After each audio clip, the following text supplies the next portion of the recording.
DSDM is an agile project management and delivery framework that's been created collaboratively by a membership organisation which is known as the DSDM Consortium. Organisations are always trying to improve how they run their projects. They're always trying to produce things in a timely manner that are fit for purpose with fixed resources. And what's happening at the moment in the current economic climate is there's more of a demand for this. So that is why lots of organisations are turning to agile approaches such as DSDM Turn.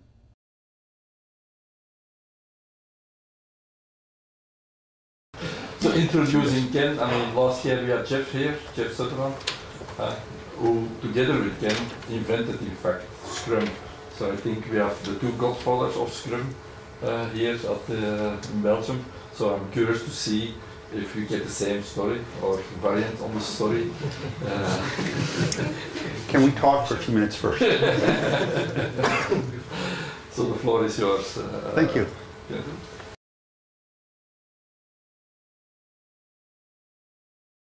How do you sell Scrum to management?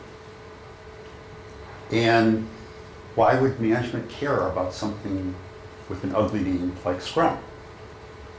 And the point of this is that they wouldn't care. And if you go try selling Scrum, you maybe are wasting a lot of your time. What management, what business people might care about is agility. And Scrum might become a way to be agile. If you're using waterfall, if you're using RELP, something like that, you can't be agile.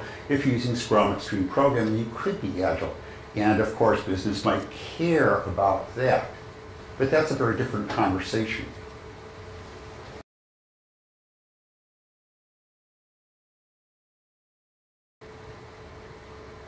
So Scrum itself, we've talked about agility, the ability to be empirical, the ability to see what's happening and make decisions on it, the ability for things to happen, to detect them and respond to them. And Scrum is a tool that we can use to become agile like that. So Scrum itself is just a framework. It does not tell you how to program. It does not tell you how to do analysis. It doesn't even tell you the product backlog, whether it should be user stories, use cases, Uhuru, or Java code. It doesn't say. It's simply a framework within which, under the microscope, you can see what's working and what's not working and continually improve. So thinking of it this way, Scrum is actually not something that makes you agile. It's a tool you can use to become agile. This is why it's free. If it's simply a tool you have to use to do the work, we couldn't charge you for it, right? I mean, you're smarter than that. So when we use Scrum, by the way, that is banana, right? These are the things we can do with it because, again, it's empirical, constant, just-in-time planning, inspection, and adaptation. We can optimize productivity. When you use Scrum, you discover incredible things, like if you let the team self-organize and you co-locate them, you can discover that they are 100% more productive than if you're using a predictive approach and they do things in sequence through documentation.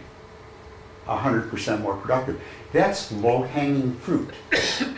I mean, most places, if you want to double your productivity, you hire twice as many people, which doesn't work. Or other techniques like new tooling. This is low-hanging fruit that you can take advantage of. Only build the valuable stuff. Wow, that would be a good idea. So if we're building stuff piece by piece by piece, and we're using our intelligence and just-time planning, a good idea would be stop building stuff when it's no longer valuable. The idea of return on investment. And that's another piece of low-hanging fruit because our industry statistics say that 50 to 60% of the software, the functionality in our products that we ship is rarely or never used. So not only could we be twice as productive if we had co-located self-organizing teams, but if they only did half the work and didn't do the stuff that wasn't valuable, they'd be done 4 times as fast. Just thoughts.